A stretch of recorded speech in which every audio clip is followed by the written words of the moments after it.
She keeps showing you, reminder of what remains. Witness to the will be, it is ancient. She is becoming. Stars are watching you, the waters prepare you, and the mud. When you untangle a thing, it must rest, stretch, feel its wholeness before it reshapes itself. I am not running anymore. There is no place to go. Are you so keen to be centered, you forget you are contained? Do not run. When you untangle a thing, it must rest, stretch, feel its wholeness before it reshapes itself. When you are not around, they remember. She keeps showing you, reminder of what remains. Witness to the will be, it is ancient.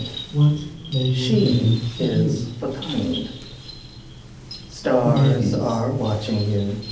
The waters prepare you, and the mud. The oceans, the salty Atlantic, why did she want to stay? When you are not around, they remember. They discuss what they did, what their fathers did to claim their fortunes. When you are absent, they plan. A heartbeat what they will do to you. The drum, out of time. I am not running anymore. There is no place to go. Are you so keen to be centered? You forget you are contained. Do not run. Put in the pot. Let the water bring it back to life. Eat. My lips are cracked. When you untangle a thing, it must rest, stretch, feel its wholeness before it reshapes itself. And the light was dim when she ran in and wrapped her arms around my waist. I turned in a startled motion to her accents. The body could not forget how she came to be Amala. We just her for minutes for entry. When I was in her, there was joy studying with the things she wanted to tell me. When you consider it, she said, it must rest, yes, feel its wholeness before it reshapes itself. She could not say, plants could not form, she could not form. But she could not form. They say it's structural racism. They say it's a policy that needs to change. They say it's institutional. They say we need better food and attention. Birth in the morning. We say, hear me. The babies. She came in love, forged in quiet violence. So did he. The oceans, the salty Atlantic. Why did she want to stay? Why couldn't she stay? Why did you follow me? It was April. It was the water. The water wanted to enter the womb, but it was dry. It's dry. It's dry. I am so dry. A heartbeat, a drum beat, a heartbeat, a drum, a heart, out of time. The wood floating on the water. Darkness. These chains are shakers. They use the iron as shakers and sang. Listen. This dirt is red too. Here. I smell shit and salt. I see my mother's body on the shore bloated. Oh, this food is dry rot. Put in the pot. Let the water bring it back to life. Eat, eat, eat, eat. My lips are cracked. She said this bear grease would work on the wound.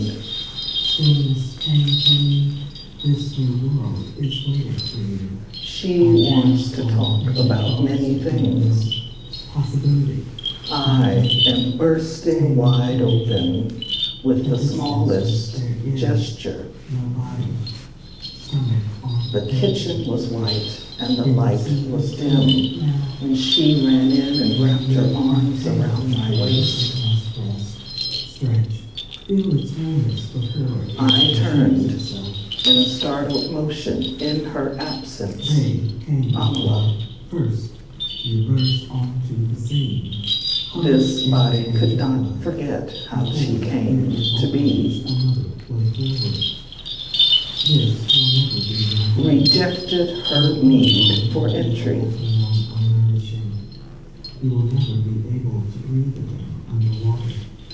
When I was in her bed, joy spreading over skin, she wanted to crawl inside and come. She could not stay. Flesh could not form, she could not form, but she could not form. Hi, Sidra and Sophia. I look forward to connecting. They say it's structural racism. They say it's a policy that needs to change. They say it's institutional. They say it's because we're alone and need someone present. They say we need better food, more attention. We say, listen. We say, hear me. We say white supremacy. We say violence. Mami Wata say please. We say stop. Mami Wata say change. We say stretch. She says grow. Ancestors. The ancestors interrupt and call. In our return, you will simply need to get out of the way. We are coming. We have always been here. The babies. We come into the world and breathe with you. You hold us. You held us. We were held. The social workers bring boxes and plastic and powder pushed through and liquid in cans. The waters. It's a boat. It's turtle. It's beaver's mud and red earth. Do not connect with your mother's body. It must rest. Do not bond, perform. Before it reshapes It's warm. Contrary. Then less warm. Not like the It's time to go.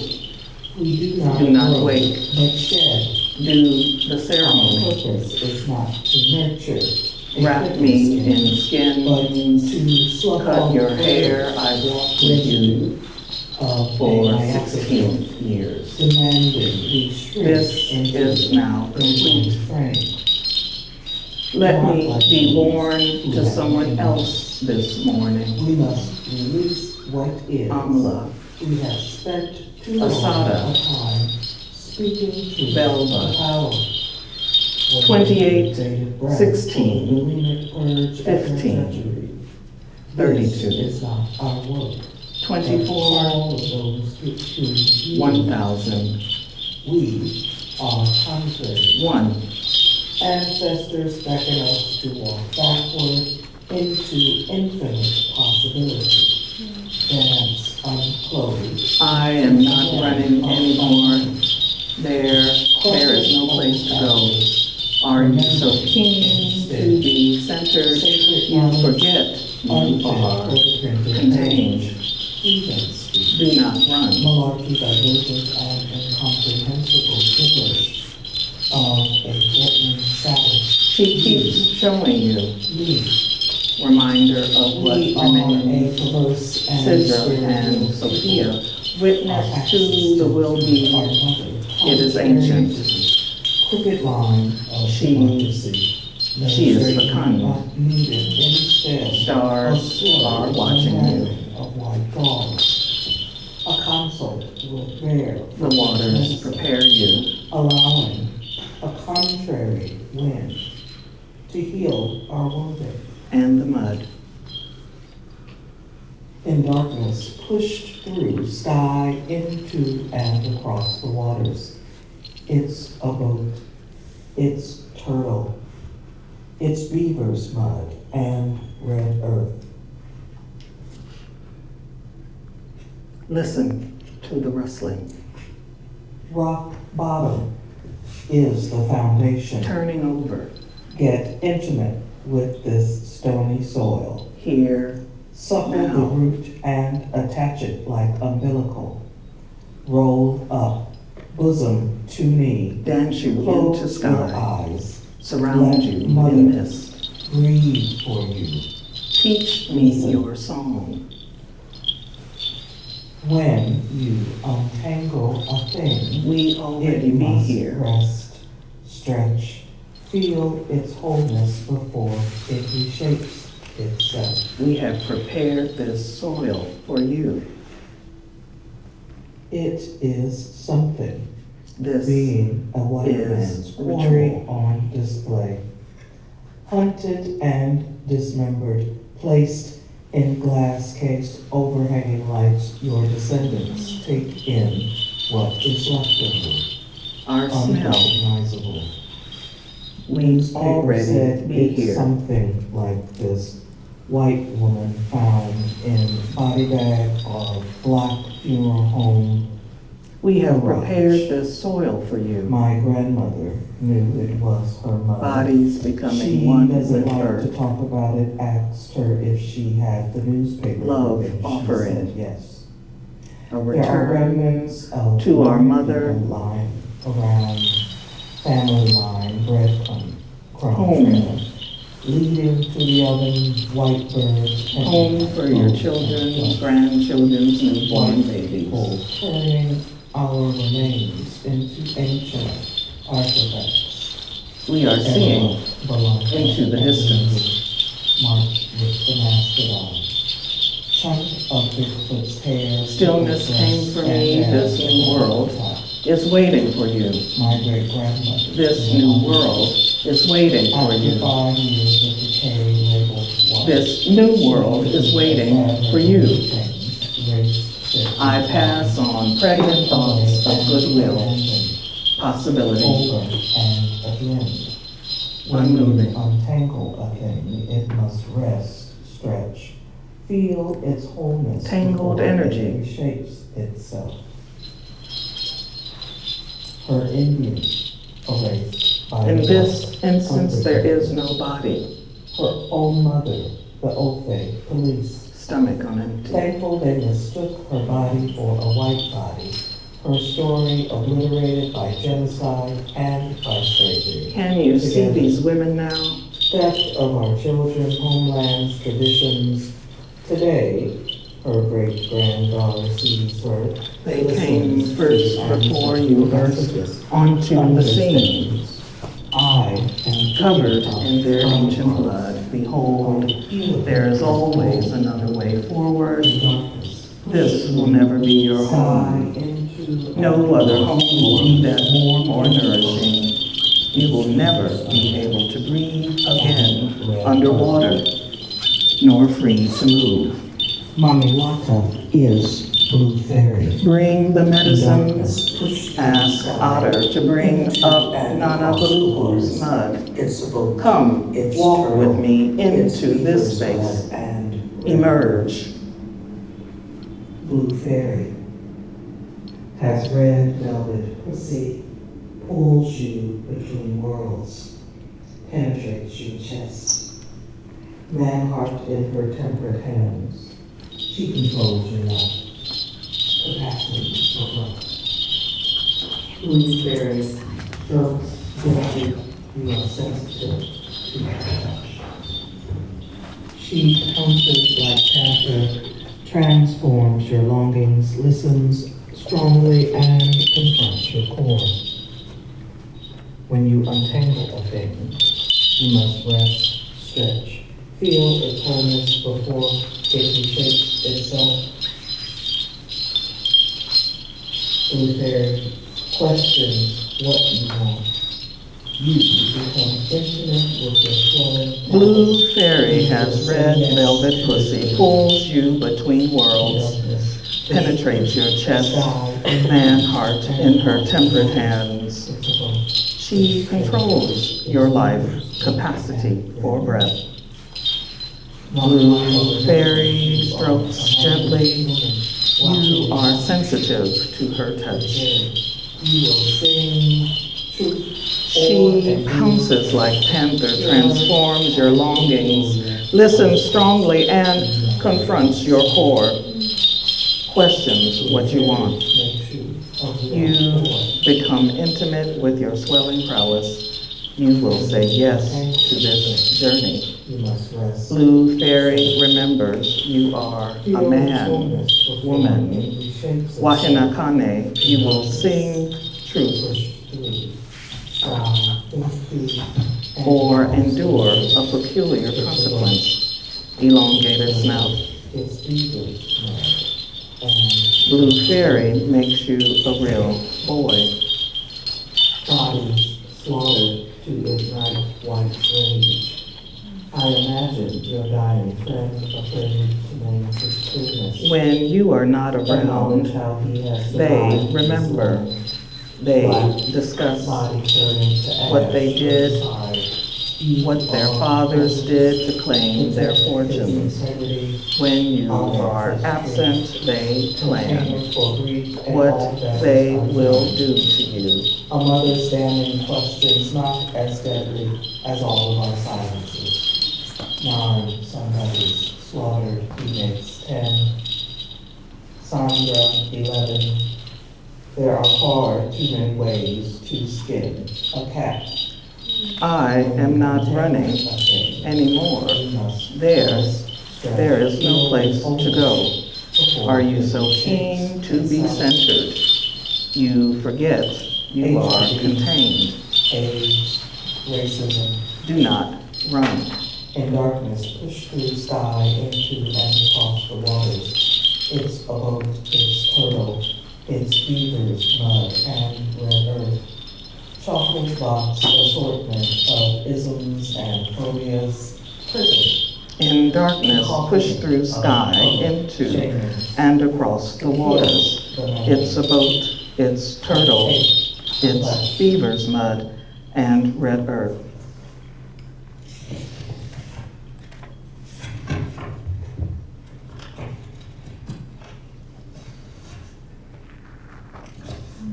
There are times when it benefits the powerful to say yes to those without power.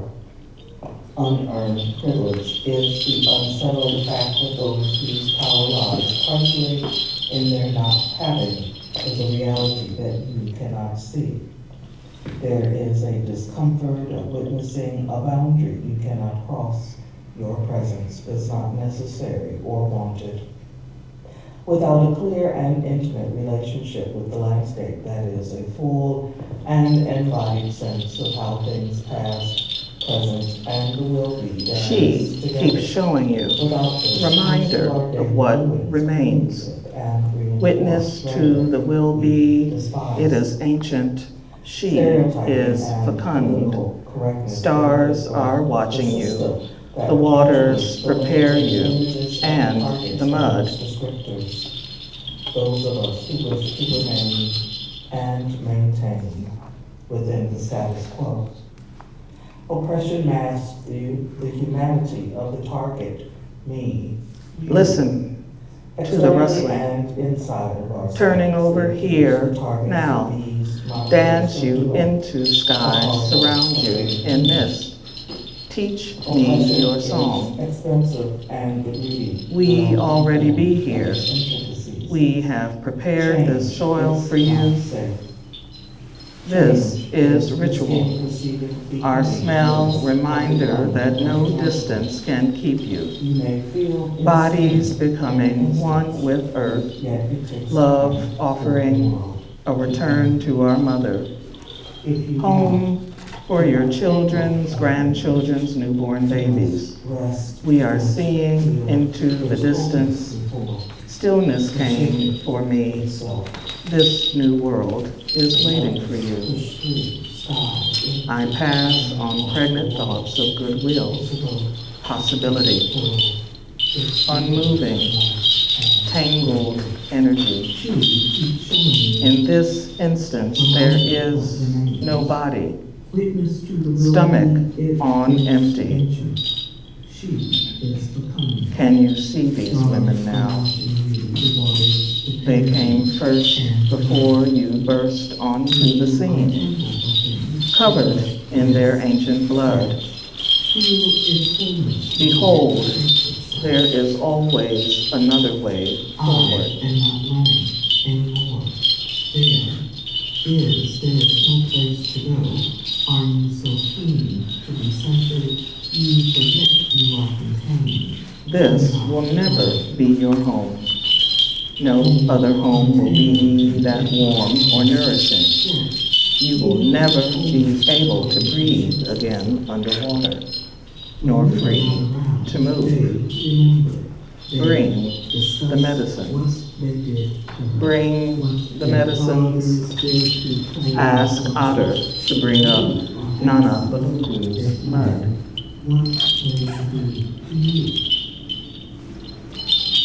The babies.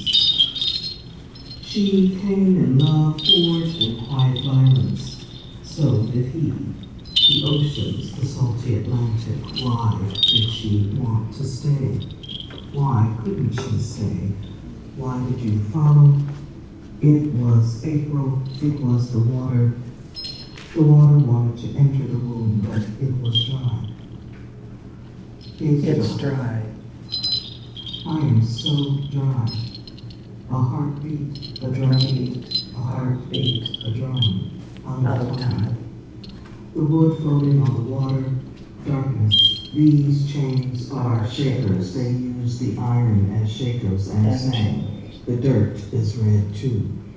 I smell shit and salt. I see my mother's body on the shore, bloated. Oh, the food is dry rot. Put it in the pot. Let the water bring it back to life. Eat. Eat. My lips are cracked. She said the berries would work on the wound. She wants to talk about many things. I am bursting wide open. The smallest gesture. The kitchen was light and the light was dim. When she came in and wrapped her arms around my waist, I turned in a startled motion for her absence. The body could not forget how she Came to be. Rejected her need for entry. When I was in her bed, joy spreading over skin, she wanted to crawl in. Crawl inside and come. She could not stay. Flesh could not form, she could not form, but she could not form. She could not stay, flesh could not form, she could not form. But she could not form. They say it's structural racism. They say it's a policy that needs to change. They say it's institutional. They say we need to be more attention. We say listen, we say hear me, we say violence, we say stop. Ancestors, the ancestors interrupt and call. In our return, we will simply need to get out of the way. We are coming. We have always been here, the babies. We come into the world and leave with them. You hold us, you held us, we were held. The social workers bring boxes and plastic and powder and liquid in cans. Do not connect with your mother's body. Do not bond. Perform. It's born. Then last one. It's time to go. Do not wait. Do the ceremony after the skins of your head. I walked with you for 16 years. This is now complete. When you untangle the thing, it must rest, stretch, feel its wholeness before it reshapes itself. Listen to the here, now dance you in the skies around you. Teach me your song. You already here. We have prepared the soil to this ritual. I smell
Again, it is my honor to now introduce these artists. First, I will start with Carmen Lane, who is a two-spirit African-American and Haudenosaunee contemporary artist, writer, and facilitator based in Cleveland, Ohio. Their work explores Black Indigenous identities, two-spirit and non-binary masculinities, intergenerational grief, and settler colonial behaviors within human systems. Drawing from the personal histories of their Afro-Indigenous family, Lane examines Indigenous displacements, Black fugitive migrations, and the intergenerational traumas of removal, probing how loss, land, and kinship shape identity and belonging. Lane is the founder and director of Atonsic Center for Healing and Creative Leadership, an artist-led incubator and exhibition space for socially engaged Indigenous artists and artists of color. Their projects and residencies include the Front Triennial, EFA Project Space, Everglades National Park, and the Joyce Awards. In 2022, they received the Art Matters Foundation Award. Their solo exhibition, Ise, Be Our Guest Stolen, extends this practice, offering critical reflections on settler colonial frameworks while envisioning liberation, safety, and new forms of home. Please join me in welcoming Carmen Lane.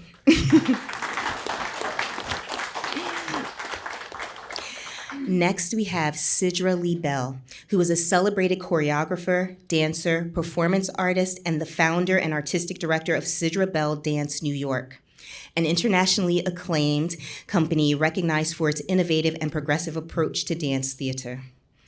With a career spanning more than 2 decades, she has created over 100 original works for major institutions, including ALE2, ODC Dance, the Juilliard School, the Metropolitan Museum of Art, Derek Forger's Studio, and the New York Ballet, where she made history as the first Black woman to choreograph for the company.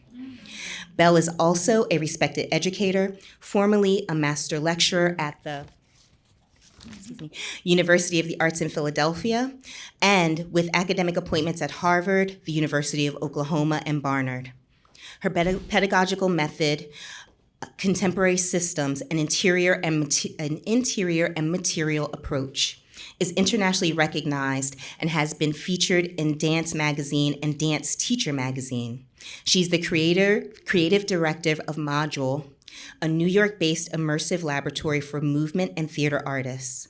Her collaborations extend to fashion and media, including Interview Magazine, T Magazine, and Cero Magazine. In 2025, she will receive the prestigious Yaddo Artist Medal alongside Langston Hughes and Jill Viney, honoring her fearless exploration of form.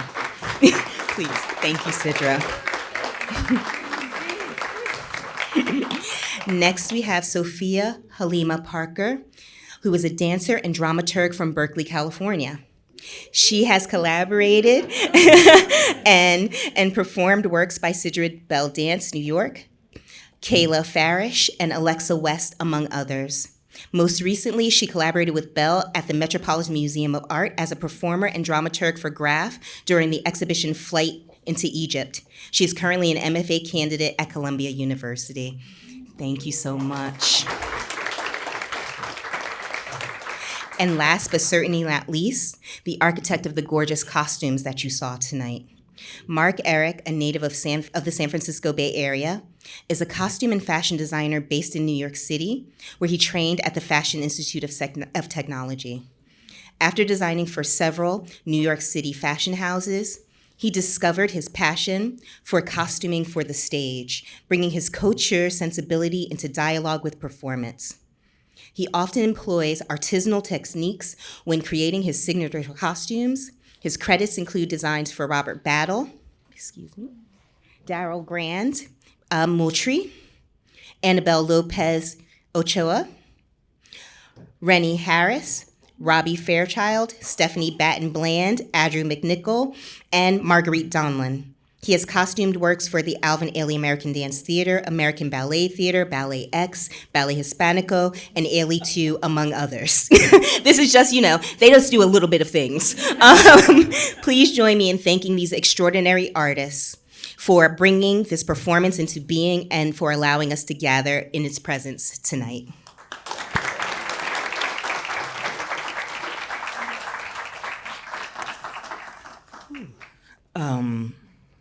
I don't really know how to begin, but I want to thank everyone for bearing witness to this experiment that's ongoing. Sidra and I met 2 years ago through the prompting of Kijo. You were here for something. Working with Jurassic artists. Jurassic artists, and you were going to be at Groundworks in Cleveland for a residency, and Kijo said that we should connect, and we did. And so I remember the last thing you said to me before you left Cleveland. I think you texted me and you said, "We will collaborate." And I'm like, when? When is that going to happen?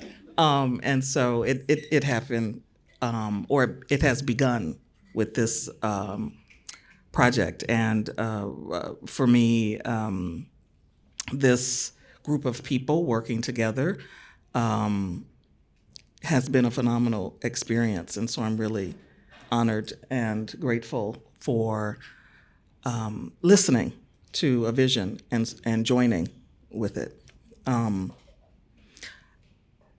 I also want to say that there's something about this exhibition as a whole that's an invitation to really think about multiplicity and multiple realities, and what it means to be able to hold the whole as people of African descent, particularly in the Americas, but also what it means to be in a Black body on this planet right here and right now, and what the call is. And so for me, this is one way to say all of our stories matter, all of it is a teacher to us.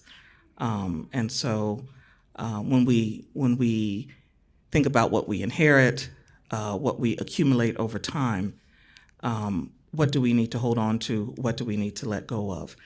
And what do we need to pass on to others? And so one thing about me, Kijo said I was a facilitator, but I'm actually an artist and an applied behavioral scientist. So I really think about group and systems work as essential to who we are when we think about what it means to intervene around issues of justice. That if we may have the analysis, but if we don't have the systems thinking, we are trapped. We're still contained. And so for me, this was an experiment to think about what can we learn from the work that Sidra and Sophia did together in their own kind of creating new gestures, new movement, and how do we get out of the automatic ways that we move in our environments and encourage, if we move differently, then our awareness becomes different, our strategies change. And I'm irritated a lot by the scripts that we continue to spew in order to feel like a part of a group. And the reality is part of being in the group is being able to hold the multiple realities that exist there. And so, when Kijo asked us to do something new for this exhibition and for the opening, I really thought about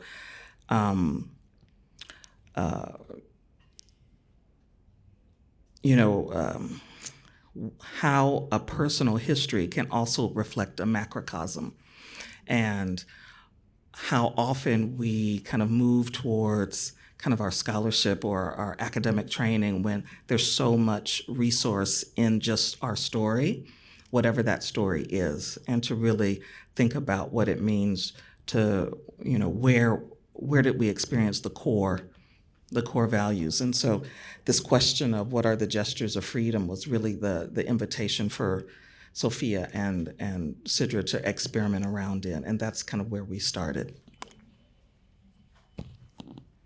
Yeah, I also held on to that in our first meeting. I do also a lot of systems thinking in spaces for bodies, and I think that's where we really found a connection in the first meeting and thinking about how to enter a process. And Carmen came to observe what I was working on in Cleveland and ended up being a really pivotal part of that process as a kind of outside eye, dramaturgical intervening. And I think when we entered this process, it was a lot of just being together and seeing what that was like in Cleveland, working at Lake Erie and feeling, what the elements of the space could teach us in Cleveland, and then getting together with Sophia and Mark and really starting from ground zero with not material other than the text. And we just started to write a lot together and move and write and move and write. And that was a really beautiful thing for me as a director, to split my body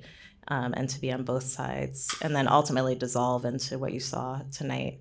So there was a lot of thinking about subjectivity and the body, and then creating this sort of triangular relationship between the three of us, and ultimately Mark, who, with costume, it's such a big part of an extension of the imagination. So I think every day there was a new layer that really allowed us to become more sort of like these discrete particles within the whole of the exhibit. Oh, yeah. Yeah, I think for us, when you sort of pose the question of what are gestures of freedom or towards freedom, it was beyond like the more like textual research. It was that thing of like, okay, we have to start. And for us, I feel like we couldn't, then we had to kind of consider the body as a container, like what is it as a container, what is it containing, and kind of found a couple new, for both of us, like ways of moving and modalities. And one of them was sort of optioning the body, like what is available by rupturing and what is available by cracking open the spine, and what does that do to the breath? What does that do to the rhythm? And finding that together in this sort of idea of like twinning too, and a split body was really the space that I feel like we were just in, was so wildly like comforting. And I don't know, there's something about,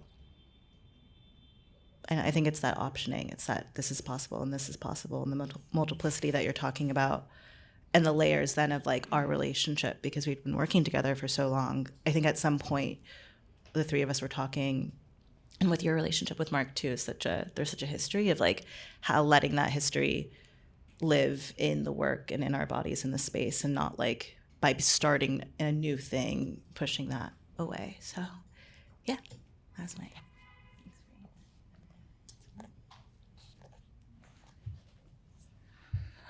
It's just been a privilege to be with these three. I can just sit and listen to them talk about their practices and their artistic kind of cores.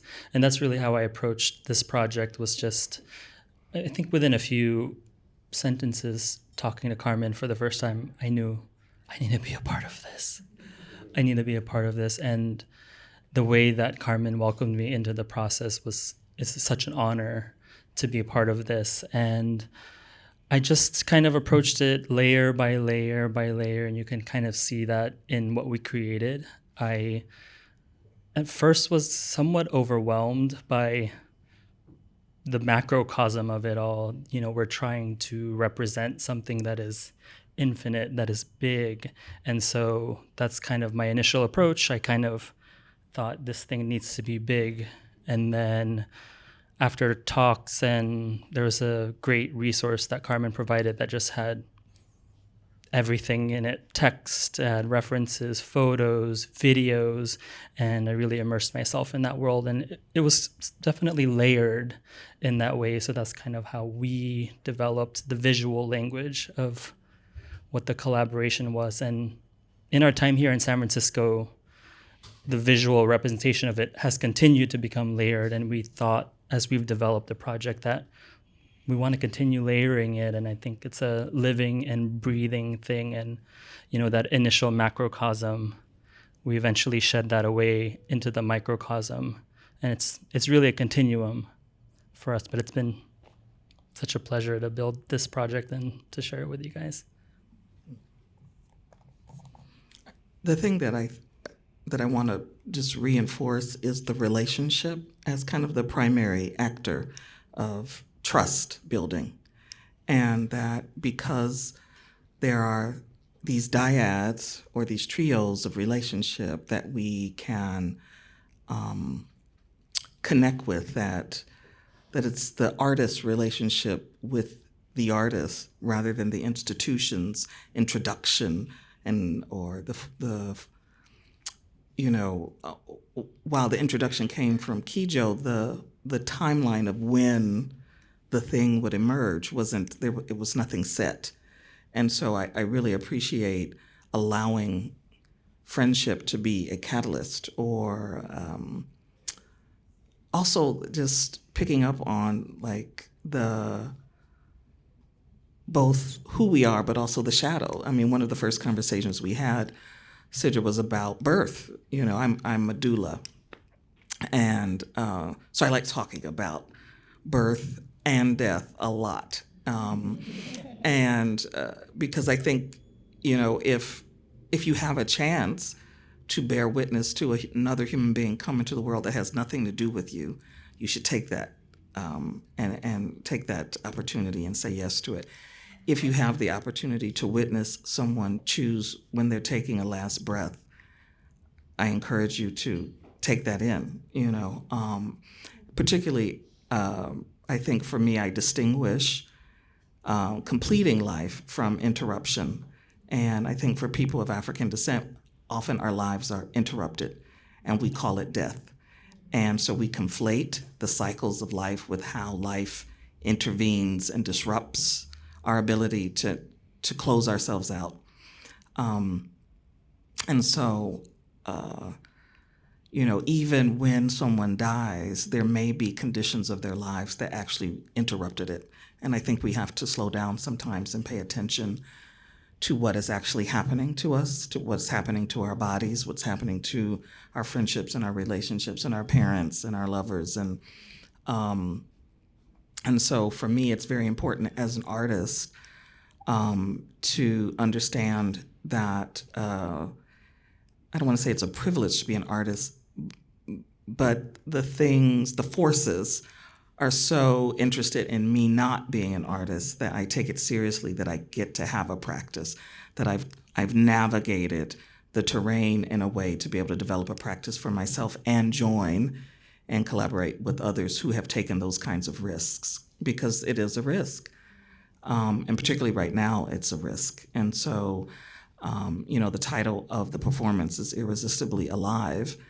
And, I was rewatching the Toni Morrison documentary, The Foreigner's Home. And I forgot that the time period in which she developed that project at the Louvre in 2006 was right after Hurricane Katrina. And so I was like, wow, it's been 20 years since Hurricane Katrina happened. And Hurricane Aaron was kind of happening while I was watching this documentary and working on this project.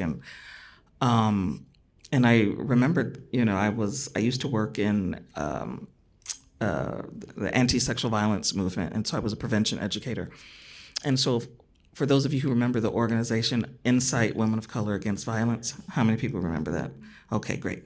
How many people were in New Orleans for the Women of Color Insights conference that year in 2005? One person raised their hand, which is interesting. So there was a priestess of Voodoo who had blessed the space, and which was, I had mixed feelings about it. It was like a room of 200 people. And it was like, are we asking this person to perform? Is this really like what's happening? But later I ended up having a one-on-one with her, and found out she was actually from the Bay Area and had been initiated in Benin, not in New Orleans. And she had only moved to New Orleans 6 months prior to my connecting with her, because the ancestors told her to move to New Orleans. So she left the Bay, went to New Orleans, and then this Women of Color conference comes. And I had a reading with her, and she kept, she had a little bookstore, and then above was like where she gave her readings, and she had different kind of shrines around the space. And she asked me to like spend times with the different Loa, and she encouraged me to spend some time with this shrine for Mami Wata, and I was like, no, no, no, no, no. And I kept saying no over and over again. I was like vehemently rejecting that shrine. And I ended up having an experience with something else. She gave me a gree bag. Anyway, and then 6 months later, Hurricane Katrina hit. And so I've been thinking about that, the connection between my rejection and this event that kind of revealed some of the system's neglect of our community in the 7th and 9th wards. Anyway, so while we were working on this project, Hurricane Erin hit, and it was like this, it got so large that it covered the entire Atlantic. And I was really, and it started 7 days before the anniversary of when Hurricane Katrina started. And so I often think about confluences and layering of our stories and our timelines, and what I need to slow down to and think about. And sometimes these things don't make necessarily sense, but I take it seriously. And so in collaboration, to have people take it seriously, these kind of bits and threads and pieces to support shared and individual and shared meaning making is part of what freedom is, that we get to have our own meaning making. Yeah, I think that was what was really special in this project, was to be able to weave meaning. And with body work, I think, taking in these bits and pieces and then sort of improvising around them and letting I feel like in this process with Sophia, it was a lot of letting ourselves be shifted by each other. And then we sort of naturally came into this dyadic relationship. There's a generational thing happening too between the three of us. And so there's something really beautiful about that. And it's, yeah, well, it comes up. I think it's like just the natural cadence of life. For me, I think like being a dancer, like there's a natural cadence that's happening with my body dancing, and then being able to kind of pass information. So that's kind of what I'm referring to in terms of like what's actually happening between us, and like how are we changing together, and how are we allowing ourselves to be shifted. And I would ask Sophia a lot, like, from my perspective, am I being accountable in the piece? Because I didn't want it to feel like a director-dancer kind of situation. So it was really co-directed in a lot of ways, and I really appreciated that dialogic feeling. It was very refreshing. And then to have every day check in with Carmen on Zoom and like talk through the imagery, it was a very discreet and intimate process, I would say.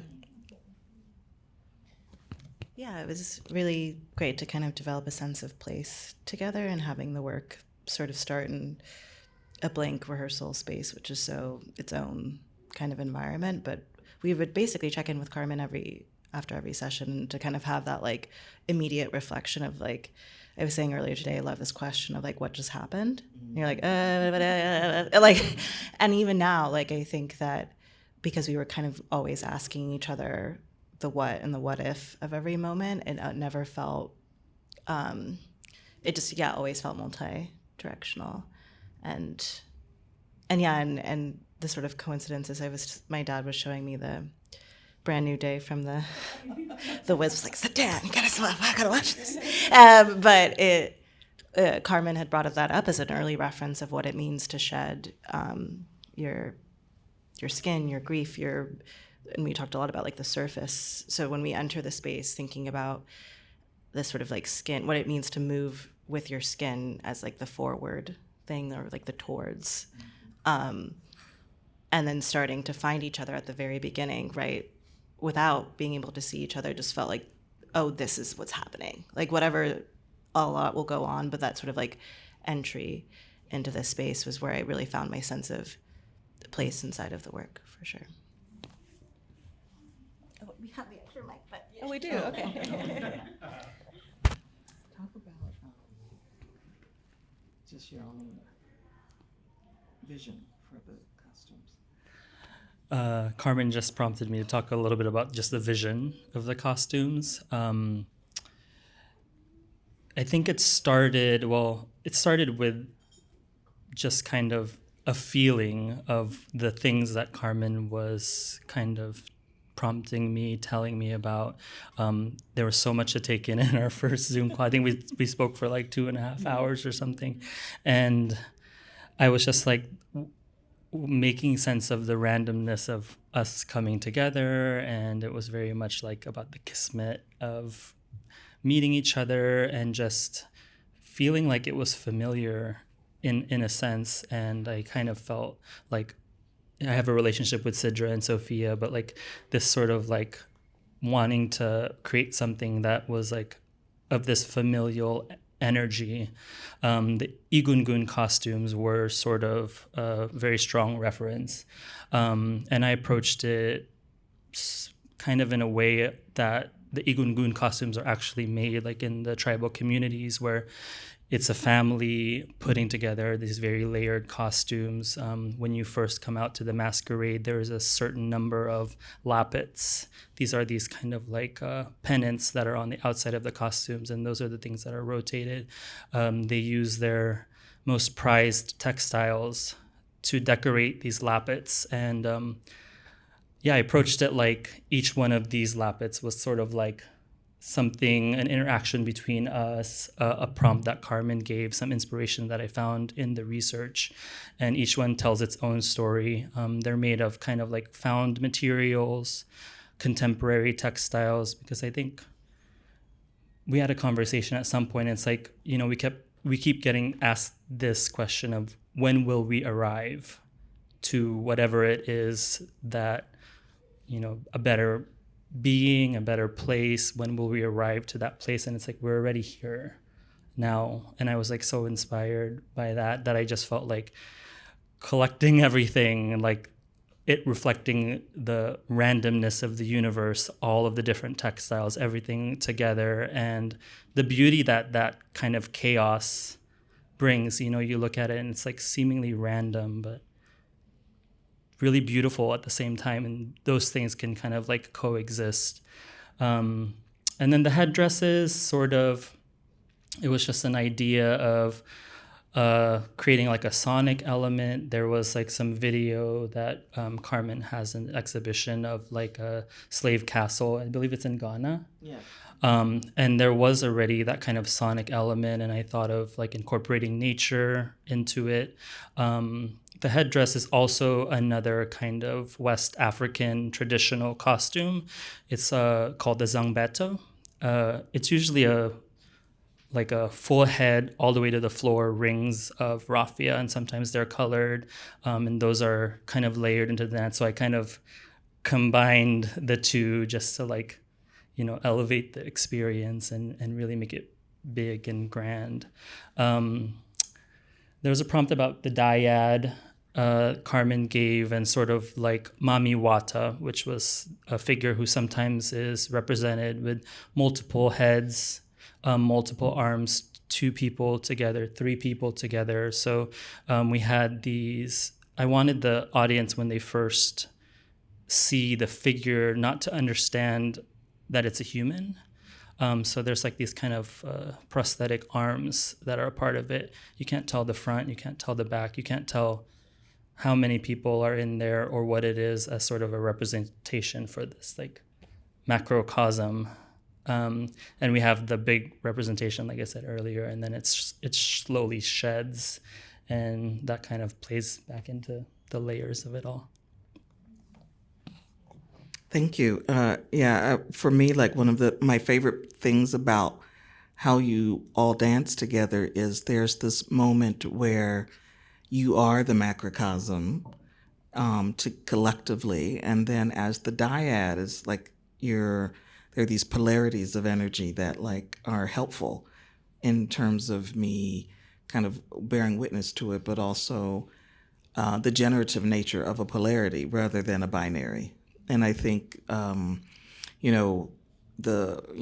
society encourages the binary, which keeps us contained, where a polarity is something that can teach us, and it's generative, and it builds energy. And so when you were doing the kind of hurricane movement, what I with the headdresses, what I loved about it was for me how I made meaning today, because I think in witnessing the various iterations of the dance, I learned different things. And so tonight what I learned was the patterns in nature that repeat, and so it was both the wind and the storm of a hurricane, but also the energies of creation simultaneously, and that both can exist, and that that if I can hold it without judgment,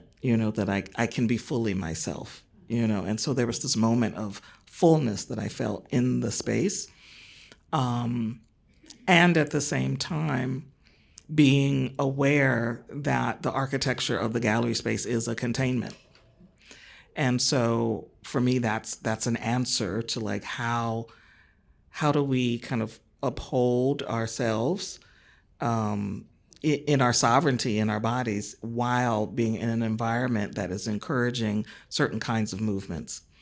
I learned from Elizabeth today or maybe yesterday, who's on the team at Moet, that particular gallery used to hold a sound piece with Maya Angelou and her son, and there were benches in the room, but the work was around kind of ancestral relationships to enslavement. And so for me, I didn't know that when we did the site visit, and so there's also something about the iterative nature of what happens in a space that is also informing some of the decisions that we're making as artists. And so I very much think about not just the collaboration of us, but also who else we're collaborating with and taking that seriously. So not about being religious or being, initiated in some tradition, but just the simple fact that, there's no data point that you come up with on your own, that everything is cumulative, that you're just, you're a piece of the story. And so we can just do our part, and really asking that question, what is our part in it right now? Yeah, I think space holds energy, and I think for us as moving in that space, there's an immediate sense of boundary and limitlessness in it. What was really resonating when we were talking about the space was just what the floor would feel like, and I think we were thinking about that a lot in the kinds of movements we were choosing to make. Whereas, in another kind of pre-visualization, you're thinking about maybe a frame, or you're thinking far away, but just having the proximity to your bodies as well really affects the level of engagement and intimacy, and also the exchange. And so each time that we've run it, I've felt that something different happens inside my body. And so there's a really beautiful comment, I think, in that kind of tightness in the container, as well as what's happened there before. And even in this city, and all the on and on and on and on, where we locate ourselves is a very important aspect of doing the dance. Yeah, I'm not sure if I have much more to add.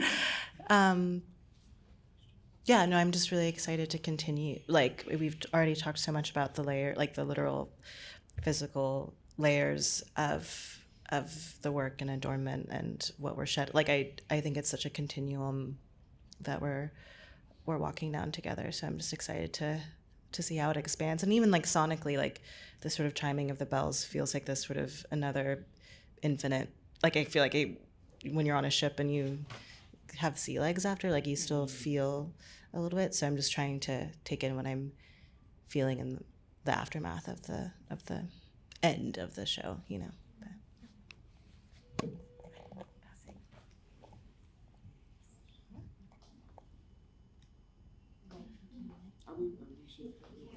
Sure.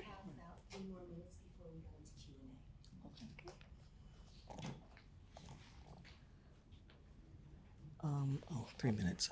Why don't we just go in the Q&A? Thank you so much. the four of you, for that lovely conversation. We'd like to open up the space for any questions you might have. I already see one in the back. And there's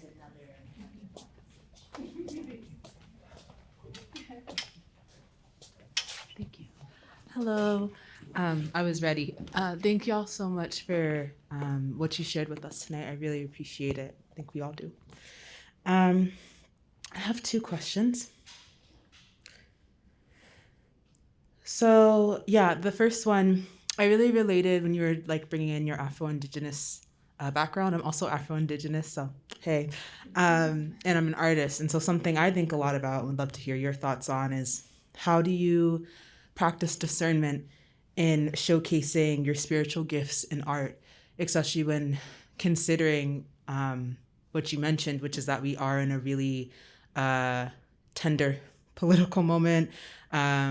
Dangerous. Art making is dangerous, has always been, but right now it feels really intense. And so how do you bring these spiritual gifts and your spiritual talents while also maybe shielding some things? That's the first question. And then the second question I have is maybe for everyone. So the choice in the masquerade and the physical adornment, you talked a little bit about how that came up. I'm curious about the choice to take off the physical adornment as well, because, you know, in African Indigenous cosmology, that's like a really specific choice. And so I'm curious, how that came up for y'all and how it felt doing that as well. And then I have the same thing, a question about the bells. Thank you.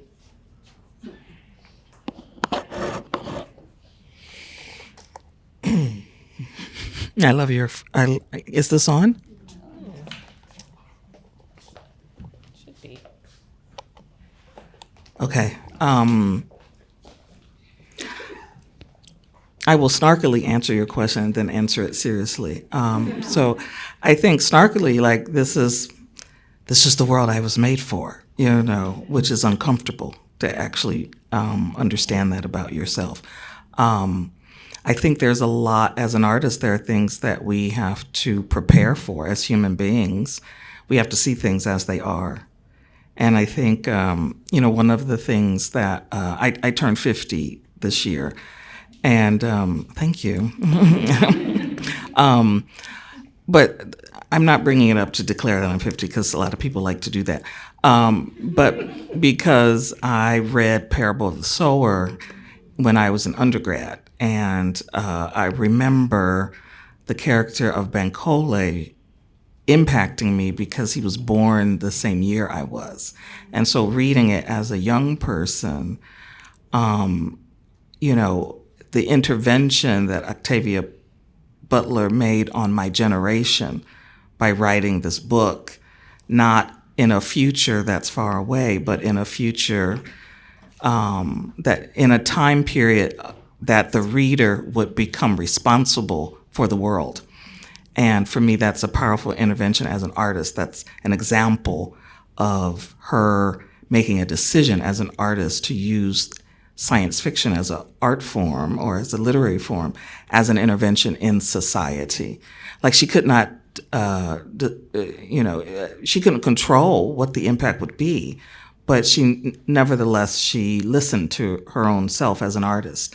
And so I think that's what we have to do. It's not, and I say that because, I think last year, July 2024 or something like that, was Lauren Olamina Day or something like that, or when the book starts. And so, and I know that we romanticize her work in such a way that's really uncomfortable to me, because it was very practical for me when I read it as a young person, because I remember staying up all night reading that book. It was the first book. I was like, I'm not going to bed until I get to the end of this book, And when I walked outside, I realized it wasn't really fiction. Like, she was able to clear the debris of distraction, and I was able to see all the things she talked about in the here and now.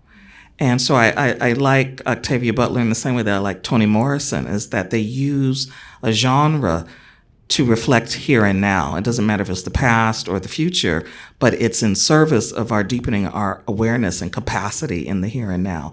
And I think that's the job of any artist.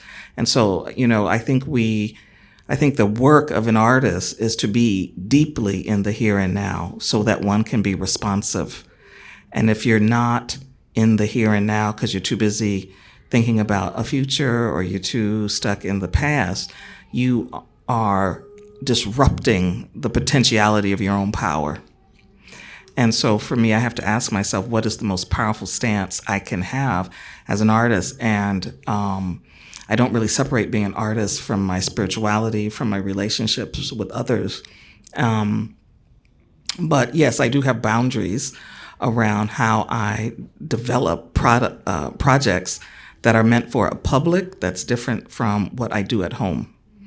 And that's about ethics, and it's about responsibilities, and it's about listening. So although my name is on the wall text for the installation at MOAT, I didn't make that by myself. There was help from MOAT. There were teaching artists who collected things for me. I think all of my work is in collaboration with my ancestors. And so I take that seriously in terms of I may not want to do something, but they want me to do it as an artist. And so if I can, I will. If I can make it happen, I will, even if it doesn't make sense in the moment. And I'm going to pass it for question number 2 to, does anybody want to answer question number 2? Can you repeat question number 2? The masquerade, yeah, the mask. Are you going to tell the truth about why you took the? Okay. Yeah, I mean, in answer to the first question, I think we have moves to make and frameworks that we can make choices about, and I think that that's one of the survival tactics that it's very critical to movement, and I think that's something we also connected on, like that. The ability to discern and to really choose is part of the work.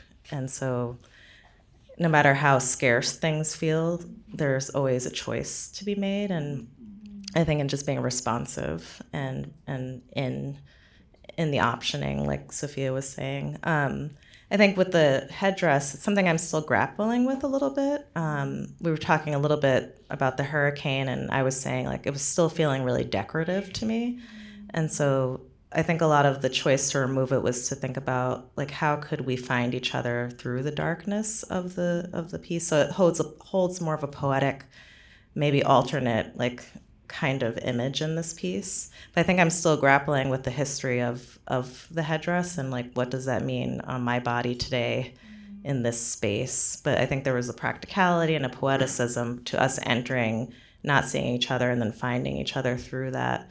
There's also like the scent of it, and there's a lot going on in that moment. But we move into this more sort of structural part. The dance holds meaning. So there are shapes that I've been making for over 20 years that also contribute to what's happening in that space. And so we wanted to reveal that as a kind of nod to the shapes that have been made for many, many years. So there was this kind of proportionality to everything. Like how long do we need to be in the headdress to then move to the phrase work, to then move to the falling? So it's really kind of a score. Do you want to say anything? We have time for one more question. Anybody? Okay.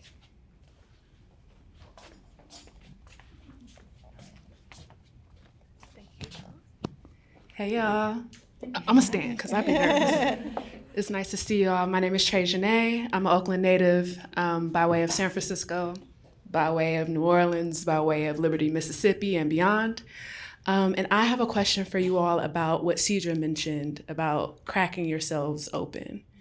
I'm wondering if you could speak to the methodology of cracking your body open And I'm such a nerd for research, and I'm also in behavioral health, so forgive me for using that language if it's too academic, but I'm wondering how you all actually accomplished that, right? And did you find it important to piece yourselves back together after you were cracked open? A lot of my formal training has said that integration and like being whole is so important. And so that really kind of tinged my mind a little bit, like you cracked yourself open. So if y'all could talk more about that. You want to say something? Yeah. No, it's such a great question. I mean, I think with that modality, we work a lot with modalities of improvisation. And I think that that's something we've been doing together for a long time, sort of like how can we feel that we're cracking open, but also make it an image forward, which is always sort of a question, like how are we feeling it and also displaying it? And I think that's a tension in performing, like being a performing entity in the space is like, am I actually cracking or am I just showing you that I'm cracking? So I think in this scenario, because we're kind of obfuscated with everything going on, I think that we did sort of accomplish that. There was a lot to like kind of work through rather than like showing you that I can like be a contortionist in that moment. It's like, no, I'm actually in something that's containing me and forcing me to kind of work through and then cracking open to then reach out towards this other entity in the space. So I felt that it did happen more realistically. I think there are certain like mechanisms, like from a kind of dancer's perspective, like how do I prepare myself to disjoint?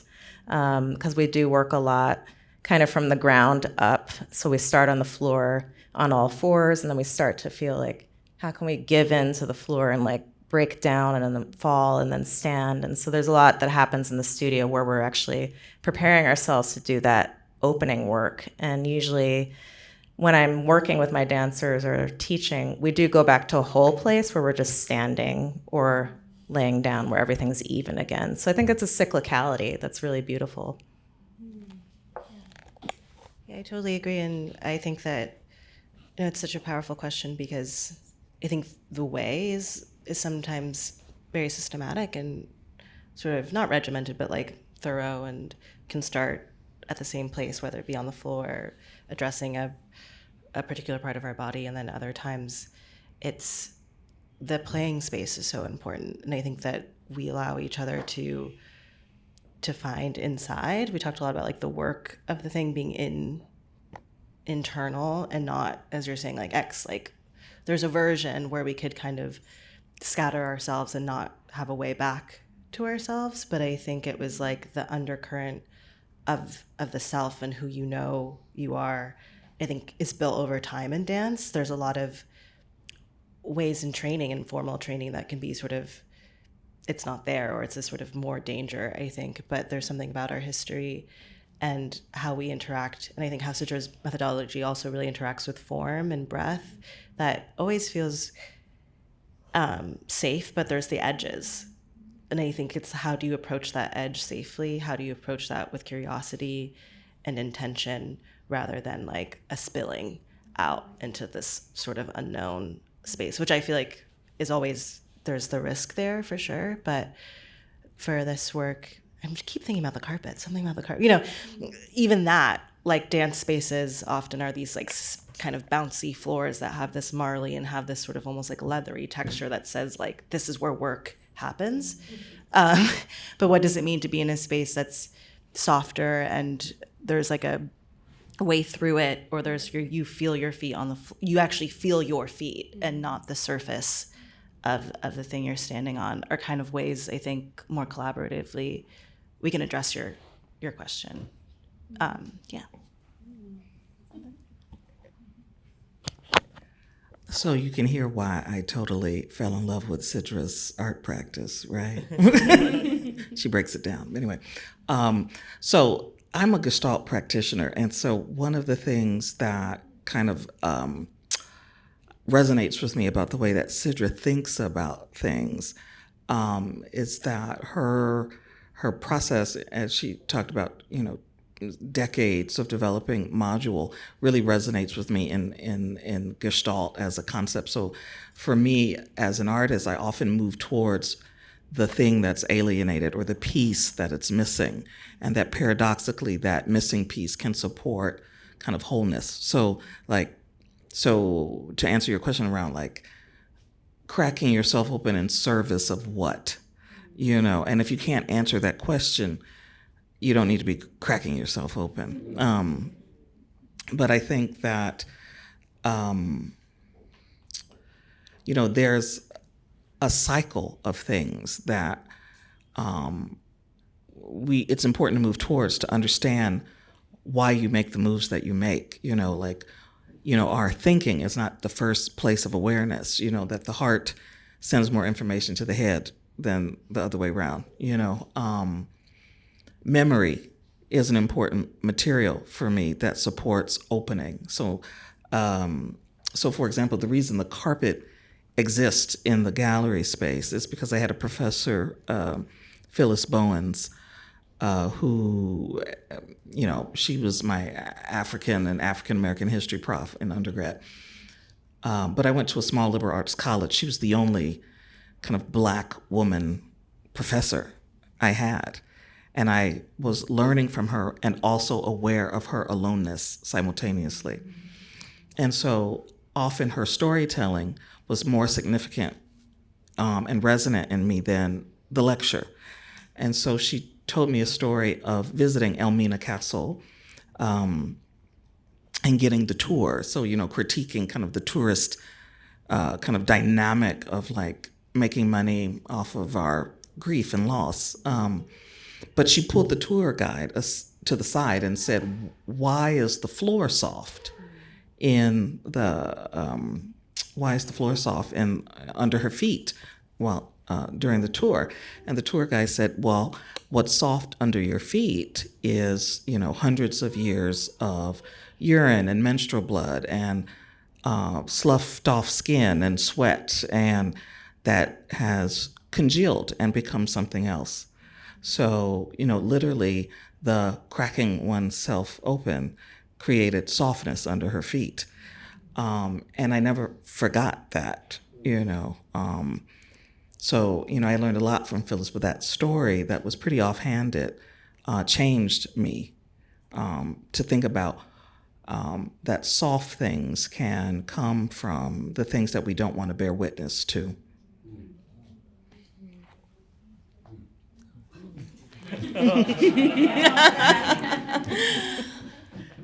What a beautiful and compelling way to end this conversation. I want to again thank all of you. I'm so honored that you were here for this performance as well as for this conversation. Thank you all for being here. Can we please give them a round of applause?